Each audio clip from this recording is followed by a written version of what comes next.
เทศไทยให้ความรู้คู่ความสุข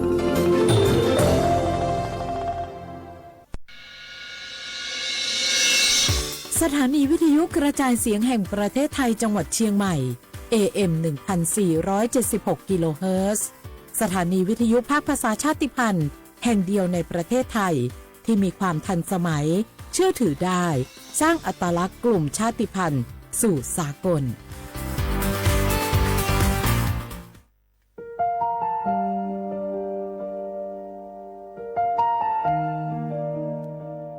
ขอน้อมเกล้าถวายอาลัยสมเด็จพระพันปีหลวงพระแม่แห่งแผ่นดินผู้ทรงเมตตาเหนือเกล้าขอพระองค์เสด็จสู่สวรรคาลัยข้าพระพุทธเจ้าข้าราชการและเจ้าหน้าที่สถานีวิทยุกระจายเสียงแห่งประเทศไทยจังหวัดเชียงใหม่กรมประชาสัมพันธ์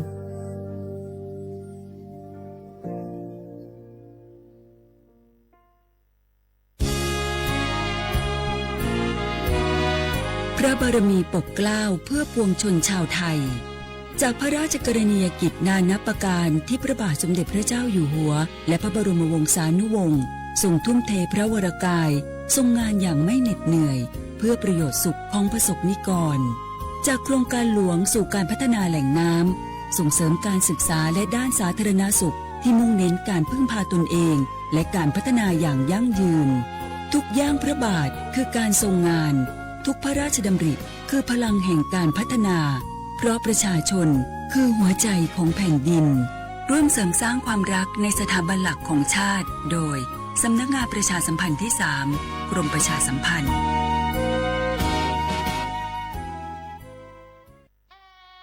คืน11 มิถุนาฟ้าร่ำไห้ประชาไทยวิปโยคโศกทวินกราบพระบาทอำลาน้ำตารินน้อมใจจินรำลึกพระกรุณาธิคุณน้อมสำนึกในพระกรุณาธิคุณข้าพระพุทธเจ้าคณะผู้บริหารข้าราชการและเจ้าหน้าที่สถานีวิทยุกระจายเสียงแห่งประเทศไทยกรมประชาสัมพันธ์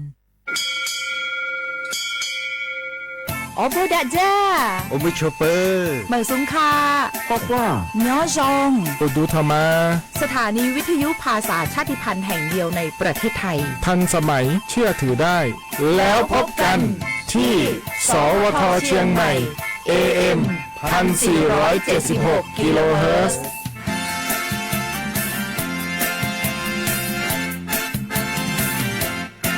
ใครๆก็รู้กันถุงยางอนามัยพกเอาไว้ช่วยได้ช่วยป้องกันโรคอันตรายที่มากับเพศสัมพันธ์ทั้งซิฟิลิสหนองในเอดส์ไวรัสตับอักเสบบีหรือแม้แต่มะเร็งปากมดลูกช่วยป้องกันถ้ายังไม่อยากมีลูกหรือท้องไม่พร้อมตอนนี้แต่ที่ยังไม่รู้คือไม่ใช่สิทธิ์บัตรทองก็มีสิทธิ์ขอรับถุงยางอนามัยได้รวมถึงยาคุมกำเนิดฟรีสิทธิประโยชน์สำหรับคนไทยทุกคนสอบถามเพิ่มเติมสายด่วนสปสช1330ตลอด24ชั่วโมงมะเร็งปากมดลูกรักษาได้ถ้าตรวจเจอระยะแรกหญิงไทยอายุ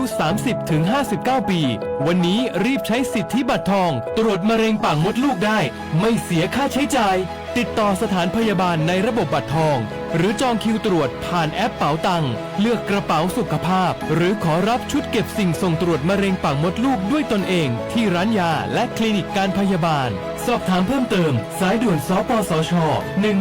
1330ตลอด24ชั่วโมง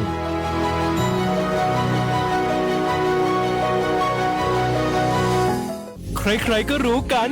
ถุงยางอนามัยพกเอาไว้ช่วยได้ช่วยป้องกันโรคอันตรายที่มากับเพศสัมพันธ์ทั้งซิฟิลิสหนองในเอดส์ไวรัสตับอักเสบบีหรือแม้แต่มะเร็งปากมดลูกช่วยป้องกันถ้ายังไม่อยากมีลูกหรือท้องไม่พร้อมตอนนี้แต่ที่ยังไม่รู้คือไม่ใช่สิทธิ์บัตรทองก็มีสิทธิ์ขอรับถุงยางอนามัยได้รวมถึงยาคุมกำเนิดฟรี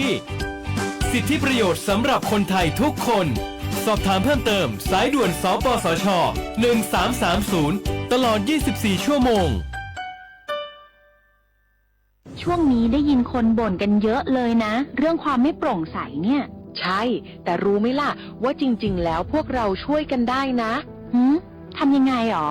เดี๋ยวนี้มีช่องทางร้องเรียนที่เข้าถึงง่าย แจ้งเบาะแสได้สะดวกมาก อย่างสายด่วนปปช 1205 อ๋อ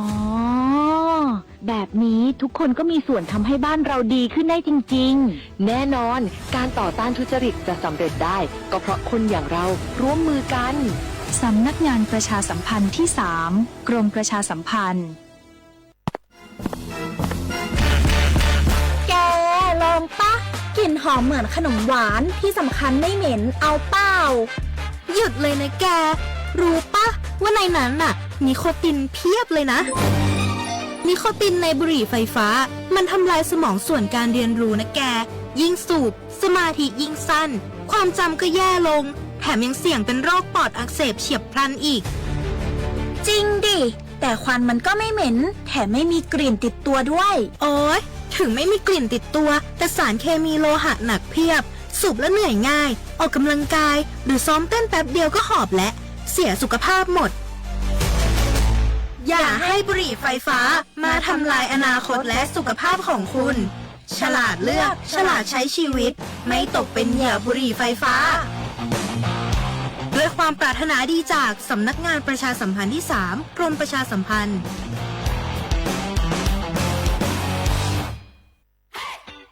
พี่ยังไงดีเจ้า แม่น้องกำลังเข้าสู่ช่วงสูงวัยและจะดูแลเปิ้ลยังไงดีเจ้า หูก็ผู้สูงวัยเปิ้นไม่ได้เท่าเหมือนกันหมดเนอะกลุ่มติดสังคมเนี่ยว่าเปิ้นแก่แต่ใจวัยรุ่น ต้องชวนกันออกกำลังกายทำกิจกรรม เวลาปะหมู่ปะฝูงมาใดเปิ้นก็ตึงคึกคักกันก็เตือ อันนี้แม่น้องเลยนะ วันออกไปขายเห็ดลมที่ตูดกาดแล้ววันนี้นะเปิ้ลก็มีนัดไปที่โรงเรียนผู้สูงอายุแหมซอบอกซอบใจขนาด กลุ่มติดบ้านก็เป็นกลุ่มที่บ่ออกไปไหน ต้องแต่งบ้านให้ปลอดภัย เตียวบ่ข้องบ่เต้า มันไปพอไปกอย ดูแลเรื่องกับข้าวกับป่าจะได้มาง่อมมาเงานะ ส่วนกลุ่มสุดท้ายกลุ่มติดเตียงก็ต้องพอต้องกอยบ่ฮื้อลำหูลำตา ตึงพลิกตัวทำความสะอาด ดูแลอาหารยุกยา และต้องใส่ใจเรื่องของความรู้สึกบ่ฮื้อเปิ้นรู้สึกว่าโดดเดี่ยว ฟังจะอี้ค่อยสบายใจเนอะเจ้าขอบคุณนั่นๆเจ้าพี่เดี๋ยวน้องจะปิ๊กไปดูแลแม่ก่อนเนอะเจ้า และจะไปลืมป่าแม่ไปตรวจสุขภาพประจำปีตัวเนอะ เจ้า ดูแลผู้สูงอายุถูกวิธีผู้สูงวัยก็ยิ้มได้ ลูกหลานก็สบายใจ ด้วยความปรารถนาดีจากสำนักงานประชาสัมพันธ์ที่ 3 กรมประชาสัมพันธ์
学话不来好话啊，么啥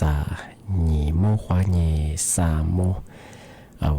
历史我投资的话จบไปแล้วว่า学话บ่历史我ประกาศกุบทาชื่อหมายอ่ะสถานีวิทยุกระจายเสียงแห่งประเทศไทยจังหวัดเชียงใหม่ว่าดูจะ历史我因为让我เป็นยังไงต้องมาคือถึงยังมาคือnhiềuความด้วยในยังคือสมมุติความnhiềuเจโมที่มือเราก็มันยังคือnhiềuมุความnhiềuสามมุกนาทียังความnhiềuนาเนี่ยจะที่เนี่ยเลยดูจะที่ท้าววิทยุว่าดูจะมองเป็นยังไงระบบเนี่ยระบบ AM อธิบายว่าคลื่นความถี่ว่าเบอร์ที่ตู้ลี่เฮียสิจื่อชัว做呀ดูละปีว่าบ่เสียว่าบ่โลดมอไงโลชื่อยังบ่คือว่าโลคนเนี่ยคือวิทยุจัวอธิบายที่รายการลิสงดูจะเป็นอะไรบ้างไงบ่คือว่าวิทยุยินที่นั่นน่ะคืออีน้างานเนี่ยสมมุติว่าจิมติมุลอญิมว่าญิสามที่ถ้าระบบไลฟ์สดคือจัว Facebook เพจคือสวทเชียงใหม่ AM 1476กิโลเฮิรตซ์ทำมาคือในแนวตัวความที่มันตัวความที่ไลฟ์สดอย่างเฉพาะงานปีความมาบอกว่ากดติดตั้งไงได้คือยี่ตัวยี่กดติดตั้งได้งาที่ยังสุดๆไปว่าเชื่อความรอดที่ดียี่เกิดเฉพาะงานนี่ไม่ที่ยังงอเป็นยังไงลิซูบางไปคือว่าเฮียนี่ไม่ถึงยี่ไปคือยี่จื้อยี่เนี่ย一口你都你只错过ทำไมไทยเที่ยวไทยบ้างลิซูบ้าเดียวคือพระกาดมั้งไทยบ้างมาคือโชฮานี่自己你喜欢มั้งลิซูบ้าบ้าคือว่าเฮียนี่ไม่ถึงยี่บ้าคือกระต่ายนี่โถลานี่不一บ้าบ้าคือไงถ้าชอบไปให้ไงโชฮานี่自己นี่ไม่ถึงยี่บ้าคือนาทีนี่หัว喜欢ที่ยังไงนี่ไม่ถึงบุรุษ喜欢我จะมาปีมาที่สื่อทางจีนเชื่อว่าไงมาสัตยากรมอุตุนิยมวิทยาที่ภาคเหนือทั้งหมดไงที่กุญยิโซที่มีทั้งหมดกุญยิโซแต่ยิโซที่ภาคเหนือทั้งหมดทำมาที่จันทบุรีมาสังว่าบรรยายที่จังหวัดเชียงใหม่แม่ฮ่องสอนที่ยังคือเชียงรายก็ลำปางลำพูนก็คือพื้นที่มาจากสบายที่ยาฝาละจามอบดงมาสังว่าคือบางพื้นที่ไงที่ก็ต้องว่าคือเหมือนหาเรียกมาคือ10%สิเรียกเสียงอาจจะคือเหมือนหาก็พันเรียกว่าบรรยายมีความเสี่ยงไงว่ามีเชื่อมามีอะไรเล็กๆหลายเปอร์เซ็นต์ไงยิ่งว่าที่มองว่าบรรยายน้ำท่วมมั้งอาจจะเยอะมายี่มาที่มาบ้านเราว่าอยู่บ้านข้างยังไงสัตว์สิ่งละที่บ้านคือลาปัจฉิกว่าอย่างละมั้งว่ามีอะไรบ้างว่าเยอะบ้างว่าที่หัวลุจิตเตียวไงหัวลุจิตเตียวเขาจะยิ่งหิชามาคือตัวว่า我觉得我很想嘛，和我就把我就想个想，ที่บ้านเขาเหมือนหาคือพันเลี้ยงของมันยังไงเลยนี่สั่นเลี้ยงว่าจุ่มที่นี่ที่เห็นพันเลี้ยงไปคือมาเคยตั้งยาจามฝาตาปรงงานไม่ยาปอพอที่เลยแจนตัวฝรั่งที่ยากลุ่มอุตุนิยมวิทยาการเรียนมีแต่พวกที่เลยกูยิ่งสุดที่เลยก็แท้ที่เลยแต่มาแจนตัวฝรั่งที่บ้านคือบางพื้นที่เหมือนหาคือพันเลี้ยงไปของงานมาที่เลยแต่โดนแล้วยังคือกัดตัวนี้ไม่ใช่ไงจะเป็นความเหมือนหาคือพันเลี้ยงไปคืออาจจะเจียมังที่ยังที่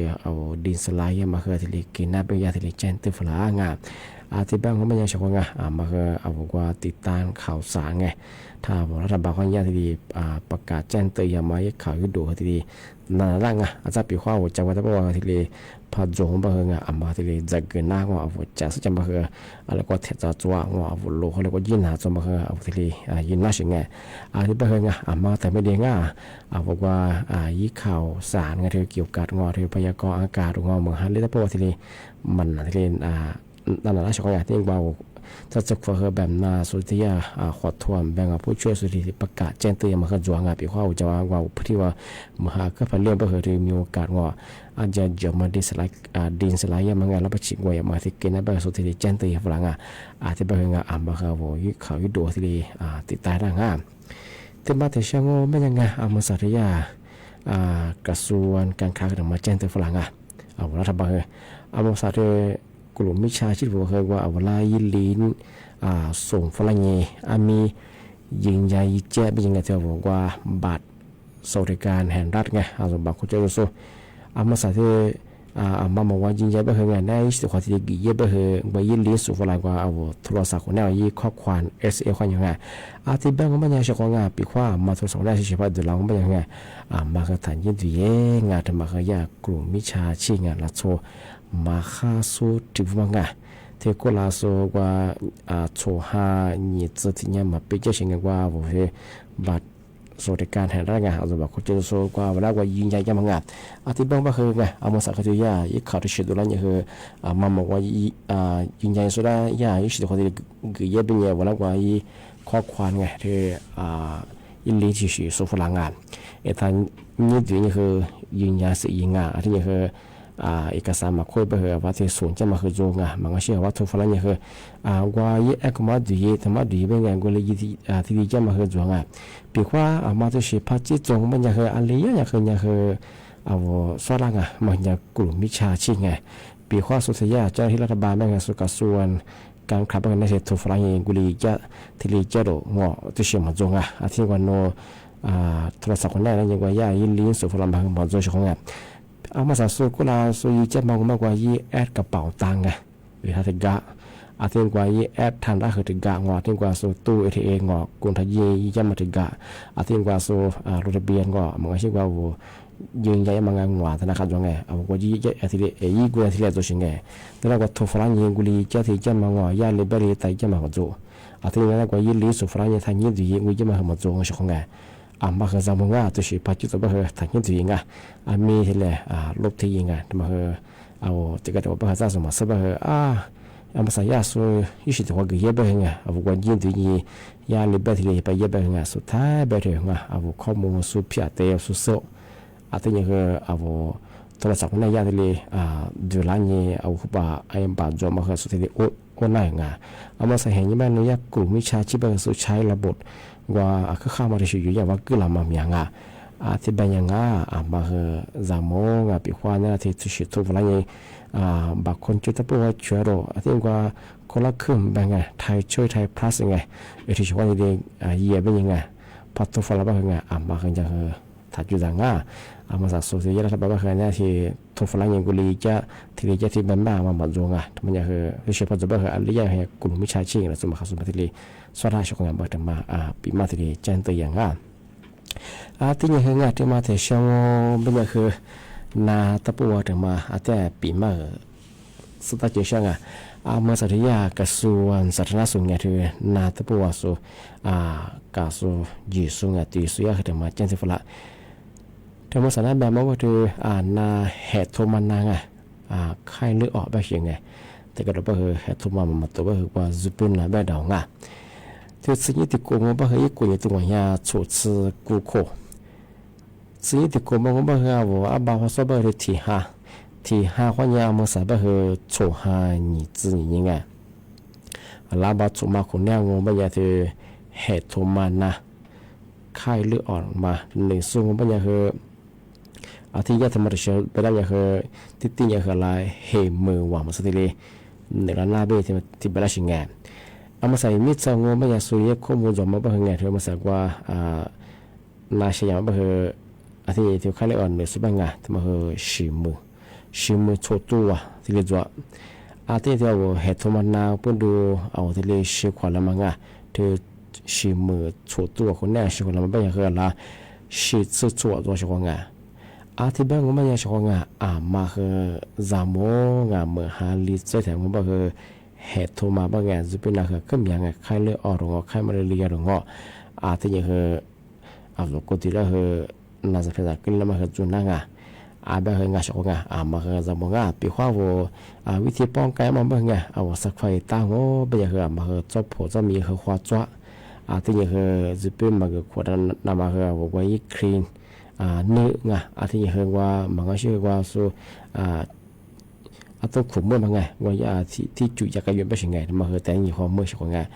คือจะมองไม่ใช่เท่าหิขุนแม่วันแบบหิก็เลยจะคือมันนาทีเลชาลิไงว่าคือเลยหลักก็ต้องไปคือ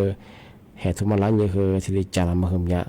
คือจะมองไม่เท่าเมื่อฮาลินนะกันยังไม่ใช่คือ是现在个国家啊，我们现在那个在话吃破垮、改垮，我个来叫垮一地大嘛。为什么不和实验法规我不然和按照在去年不和系统嘛？是为什么懒也和衣服跟不和在和呀，不啦不和文献和我文献个那个在和文献可能和对了啊，这边小红啊嘛和啊，这到后来我对着了红咱们小红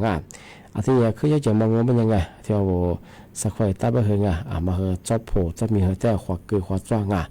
这也和不怎么这和谢谢画挂他们和可以讲ที่他们的小我不和我อะไรกว่าเยอะมาก็ติมากว่าช่วยดูแลสุขภาพอยู่ช่วงจ้าใครมาเรียนใครได้ออกเลยบ่เหรอคือชิจงที่ก็โดนไปเหรอโลยากก็ขึ้นไหนมาเหรอจงแต่ก็โดนไปเหรอกว่าอีนานี่สักสิบปากเลยบ่เหรอจะใครเลยออกปากเลยบ่เหรอเชื่อมาเหรอกินน่าชงก็คือยังเหรอมาเหรอก็ดูที่เลย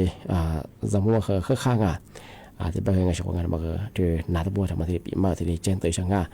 มาก็จำงานมาฮัลลิจะทำบางจุดเป้เหตุมาก็ขึ้นอย่างใครเลยออกก็เลยมาใครเป็นเรื่องกันมาขึ้นอย่างที่บางแล้วก็ที่เลยมากิจนามามาก็เดียวมากว่าชื่อวันนี้กันเลยก็จะกว่าชื่อที่ยังก็เดียวจังยังปีข้อพัฒนาบางในสัปดาห์มาเขาเลยบางมีคุยกันมาชื่อว่าคลินิกยี่สิบก็คุยกันตัวยังถึงมาที่เลยปีมาที่เลยเจนตัวช่างที่บางไม่ใช่ชาวงานมาสักชาวงานมากกว่าที่ว่าเงินนางชาวถ้าวิทยุควายนาจะสู่ทลายสู่ตีสุดละคือขวางชาวงานมากกว่านั่นด้วยชาวงาน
shate miku leko tosa tobo tabe leko neni kobe nube ngona leko ni leko nge bodo bodu lu yima zoni sushi amya bita bodu kwa dia lo pe kwa dia mi zeli su be mi zonya kilisu zoni su lisu lisu le bwa zo kwa ta se le pe ko se mi ja je le lisu ka mi zo sa pu da le lisu shi be ge zo chi tu le zo cho chi te zo ni de le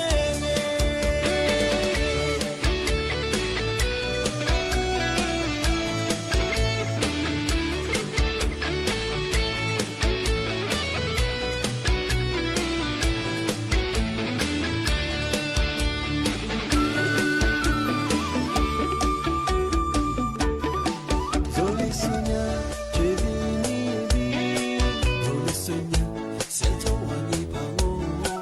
Miko didi lisu shimbi ta Mula mula yama zoli suwo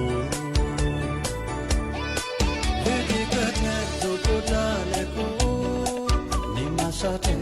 miku leko Tosa tobo tabe leko Neni kobe nube ngona leko Ni leko me Bodo bodu lu yima Zoni sushi amya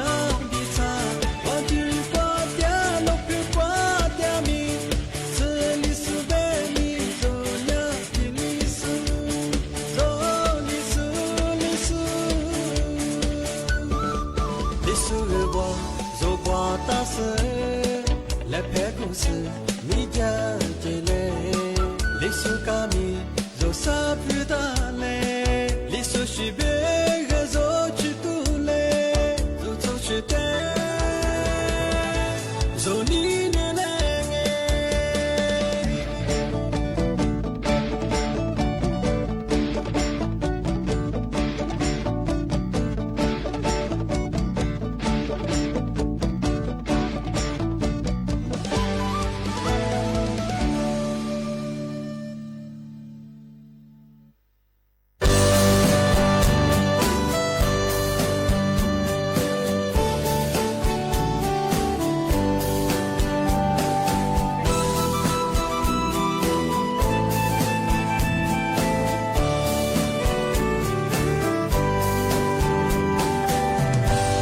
Zoni zoza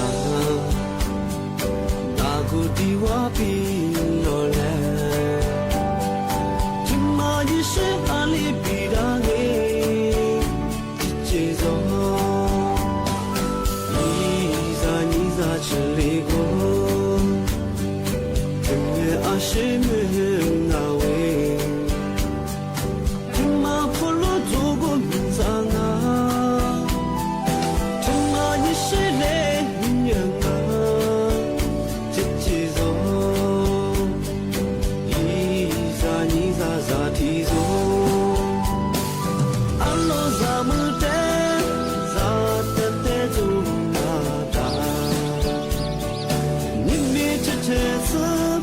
Za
次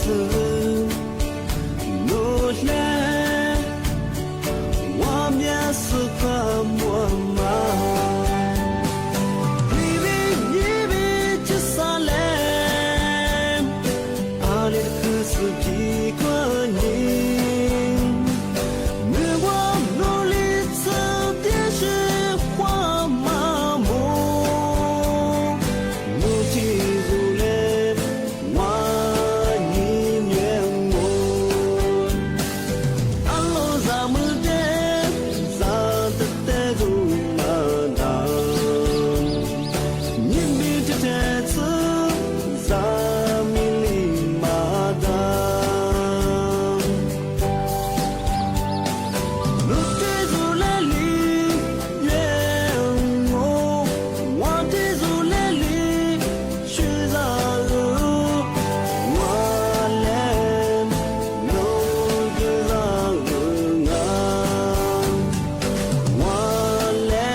เสียความแลเขาขวางอ่ะถ้าเอาไลฟ์สวติโซที่ถ้าวิทยุนั่นจะสุดแกอาชีพเราเสียความว่ายากเหมือนกว่าเดฟลังอ่ะถ้าทำมาหนักก็ยากมาพอเตียงอ่ะเสียความนะครับเอาเสียความกันทำมาแต่เสียก็ทำมาปีมากอ่ะตีทำมาสตาร์ทจังอ่ะเอาเมื่อสังงมันจะเธอว่าเฟซบุ๊กความยิ่งมันก็เชื่อคือติดต่อความยิ่งไงเธอยาหลักสุดที่ผมว่าเอามา20 บาทสกุบะยูซูงะเอากว่าสัญชาติมันก็สู้ที่ผมมาสัญชาติที่ขวางชาเป็นยังไงว่ายี่เพจมาชายังไงถ้าไทยฝรั่งเป็นยังไงยี่สุฝรั่งเป็นยังไงช่วงการมาปีขวางมาดูสิยี่เพจไงมาที่ประเทศฝรั่งเป็นยังไงมากันยังไงเรามองทำมายากกว่ากลุ่มมิชาชิงล่าสุดผมมาที่วัดสกุบะจุดสุดท้ายสัญชาติที่เรียบเรือเปิดปืนชาเป็นยังมาปีว่าสนใจเนี่ยมันคือกว่าย้ายไลน์ส่วนตัวมันก็ชื่อว่าฟิบูวันที่เดนายฝรั่งเป็นยังไงทำมาจวงมันก็จะมองกันมันคือกลุ่มมิชาชีพกว่ามาเห็นเนี่ยมันนั่งว่าสุยบ่มีที่ระบบออนไลน์เขาเนี่ยชามันก็มาโจชกว่าอาทิตย์กว่าโนสกุบะเนี่ยคือสัญชาชามันคือมาโจมันคืออย่างคือชาเหี้ยชกว่าอาทิตย์เป็นอย่างชกว่าปีว่าว่า11 บาทมีถั่วหรือภาษาคืองานว่าหน่วยงานราชการงานว่าสู่อำเภอเนี่ยสัญญาทะเบียนที่ยิ่งใหญ่ที่ต่อสถานีงานว่าที่เฟซบุ๊กว่านี่ว่าไลน์ว่านี่มันก็ชื่ออดีตตัวยังไงที่ว่าปีนี้มันมองว่าชื่อเขามาถ่ายเองพวกเบื่อมาพวกมาใจมาถ่ายเองมาจากก็ตัวชกกันมาคือแต่ก็รู้ว่าว่าอีแบบมีมาจุดว่าคือนิวใช่ปะเอาสักเช้าวันนี้คือพวกมาจุดชาวว่าสุดแล้วขอชื่อสุดแล้วของว่ายังไงยิ่งสลิงว่าเสียสุดท้ายแบบนี้เวลาเกิดละมาคือยี่ปอเกิดละยังไงวันนี้ตัวยุ่งกูละว่าตัวยุ่งกูละสุดท้ายแบบว่าจุดละยังไงแบบสุดท้ายแบบแต่ละอยู่แบบยี่ปอกันเลยที่ถ้าสุดท้ายทุกวันยามเราแบบโน้ข้อหาอีแบบมีถูยี่ปอชาจแบบที่มันโน้ยี่ข้อหาที่มา做新嘅，ที่ข้อนี้ชอบงามาคือจำว่างาวุฒิว่า我做拍我喜欢งา就是一把把花家把花下说不是不做不要和比花的我飞步花你来花你มันก็是อะไรตัว花你喜欢你ภาษา做不和你มาคือจำว่างาทำงาหลักสุดแบบที่ภาษายาทายิเพจสำนักงานตำรวจคือธรรมยาแจ้งเตือนพนักงานมาคือจำว่างาที่บอกว่าสกุบาอยู่ยังคือสัญชาติชามาคือมา做ชกงานทำมายาที่แจ้งเตือนพนักงานที่บอกว่าชกงานมาที่เกิดขึ้นไม่ใช่งาน我做拍做我ชก做我也บอกอีมีที่ชื่อว่าใช้ยาพัดจับงานที่แจ้งเตือนมาใส่เห็นยี่บอกก็มีงานมายาที่กูใช้ยาปีความมาปัจจุบันเนี่ยคือถ้าเชิงมาคือข้อมูลยุบปองอะไรยากลุ่มวิชาชีพเราสมข้อสอบแล้วบอกก็จะมังยุข้อมูลเตรียมมาคือมีแต่มาแจ้งเตือนช่างทำมาแต่ช่างไม่ยังคืองานถ้าช่างวันนั้นแบบช่างงานที่กรมอุตุนิยมวิทยาที่มีแต่พวก กูยิโซแต่ยิโซแต่มาแจ้งตัวรายงานเอาพื้นที่ภาคเหนือก็จะคือเมื่อหาเรียบเป็นอย่างคือ10%คือมีบางบางพื้นที่ที่เป็นอย่างคือย่าแบบมาคือเท่าคือมีความเสี่ยงมาเท่าว่าอยู่บาจาโซอาจจะลุคุยเคยจะโซมาคือฝ่าระบางที่พื้นที่แม่ฮ่องสอนเชียงใหม่ที่ยังคือเชียงรายพะเยาที่ยังคือลำพูนลำปางที่ยังคือจังหวัดสุโขทัยที่ยังคือจังหวัดอุตรดิตถ์จังหวัดตากมาคือเอาธรรมะจัดสบายที่ยังจำมาฝากดังปีความเหมือนคือพันเรียบเป็นหัวแต่กันตัวยังที่ก็ตัวยังจำเหมือนเรียอาจจะเยอะมากที่ยังคือที่ว่าอยู่บ้านจัดสบายกว่ารับประชีสวยยามารับประชีกว่ายามาคือเกณฑ์มาที่เกิดจีมาเชิงที่ยังคือก็จะมาว่ายี่ข่าวสารที่คือมันที่ตายได้ช่องปีว่าจะควายสูตรมีอาชีพประกอบที่นั่นๆยังคือทันตายช่องที่บ้านก็ไม่ใช่ช่องนี่มีคือหน้าปีมาคือที่เรียนจงวิชาวิทยุขนาดจ่าสูงที่ทางไลฟ์สดที่สุดคือบุมที่ยังว่าแบบช่วงมาสมัครลิจะไปถึงเหตุทมานังใครรู้ออกมาคือมีอย่างที่สิ่งที่กูมันคืออินเนอร์ส่วนใหญ่คือสิมึงชั่วตัวมันสุดตัวเช่นไงสิ่งคนละมันคือสิชั่วสิ่งมาคือเรามองว่าสิ่งที่เราจะที่เรียกคือกว่าสิ่งที่ยังว่าจะใจเห็นแบงอะไรตัวคือว่าจะดูแบบคือที่เราขอพอจะแบบไงยี่แกมีเหตุจุดขวัญจึงพงเขาจะเบียบมาวิลลี่เหตุทุมาแล้วยิ่งฟุ้งก็แบบว่าจะอีกหัวน้ำมันคือเกนั่งเป็นพิยามที่ยังคือว่าสักคนจะเป็นแต่คือจบผมจะมีเหตุจุดขวัญจุดเฉพาะเหตุทุมาทำพังก็ใครเลือกออกไปก็เลยว่าคือชิดจังอาจจะว่าชินมาข้าสู้ชินที่ก็มาข้าแบบอาจจะว่าไปหอนาคือนี่สัจจะไปเลยแบบไงตัวที่ใครเลือกออกไปพันเลยแบบคือนายอาจจะเชื่อสกิลอาจจะแบบมาก็เดี๋ยวมากว่าเชื่อดูแลสุขภาพอยู่ช่องอาจจะแบบนะปีมาคืออาจจะเรียนตัวช่องแบบที่ตัวความมุ่งหมายของเอาลิสุ่งแบบในแต่พวกแบบนี้คือเวลาเนี่ยคือชุ่มความยิ่งจิโมแต่ความโดที่มือร้องมันยังคือหนีมุขวันยังคือสามมงนาที่ยังควันยังคือนาเนี่ยสิที่เลยที่นี้เดี๋ยวตัวใจช่องเอาไว้ช่องคือบุมนาสุดาคือเกิดจุดที่จะมาพูดจากสุดาคือมีว่าจริงน่าจะเป็นอะไรทั้งสุดที่นี้แค่ถึงยังว่าคือด้วยอะไรกว่าจะคือเปลี่ยนยี่ห้อควายยี่กุ้ยจะช่องอะไรบางที่ตัวความมุ่งหมายของเอาไว้ช่องคือบุมห้อควาสวัสดีครับ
一点你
สหามกุตุลาแลนิฮาโลหาอยู่ลาแลอามีอาเสียยามงฟูวตุจุดลาแลแกวุชิจุดลาแลอามีว่าพักนานาตุเจ้าแลมาเสียนานากุโซแลอามีว่าพักนานาตุเจ้าเนอมาเสียนานากุโซเนอ就是皮么头个呗，个把都插住个呗，地不地抓不到嘞，你不啥抓家手嘞，阿和阿里不得，个就把绿家手，咦，你手，阿弥陀，不得哈不罗马头，也是哈多勒马头，是多么子嘎啦嘞。我罗么来的老嘞，阿你我是都他都我妈做嘞，我罗他都妈呀嘞。